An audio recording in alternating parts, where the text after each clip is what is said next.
Welcome to B6 news. పవిత్ర రంజాన్ మాసంలో ఉపవాస దీక్షల్లో ఉండే ముస్లిం సోదరుల కోసం ఆదివారం సాయంత్రం తెలంగాణ రాష్ట్ర ప్రభుత్వం ఏర్పాటు చేస్తున్న ఇఫ్తార్ విందు ఆత్మీయత, మత సామరస్యానికి ప్రతీక అని ఎమ్మెల్యే ప్రభుత్వ విప్ బీర్ల ఐలయ్య అన్నారు. ఆలేరు పట్టణంలోని మైనారిటీ ఫంక్షన్ హాల్లో తెలంగాణ రాష్ట్ర ప్రభుత్వ ఆలేరు ఎమ్మెల్యే శ్రీ బీర్ల ఐలయ్య ముఖ్య అతిథిగా పాల్గొన్నారు. సామూహిక నమాజ్ అనంతరం ఉపవాస దీక్ష చేపట్టిన ముస్లిం సోదరులకు పలహారాలు తినిపించి ఉపవాస దీక్ష విరమింపజేశారు.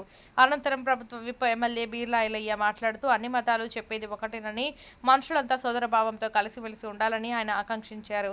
నెలవంక చూసినప్పటి నుంచి ప్రారంభమయ్యే ఈ మాసంలో ముస్లిం సోదరులు కఠోరమైన ఉపవాస దీక్షలు చేపట్టి అల్లా కృపకు పాత్రులవుతారన్నారు. రంజాన్ మాసంలో ముస్లింలు కఠినమైన ఉపవాస దీక్ష చేపట్టడం గొప్ప విషయమన్నారు. రాబోయే రంజాన్ పర్వదినాన్ని ముస్లింలందరూ ఆనందోత్సవాల మధ్య జరుపుకోవాలన్నారు. ప్రభుత్వ విప్ ఎమ్మెల్యే బీర్ల ఐలయ్య. ఈ కార్యక్రమంలో Aler market committee chairman Ainala Chaitanya, Mahender Reddy, RDO M Krishna Reddy, Congress party నాయకులు, కార్యకర్తలు తదితరులు పాల్గొన్నారు.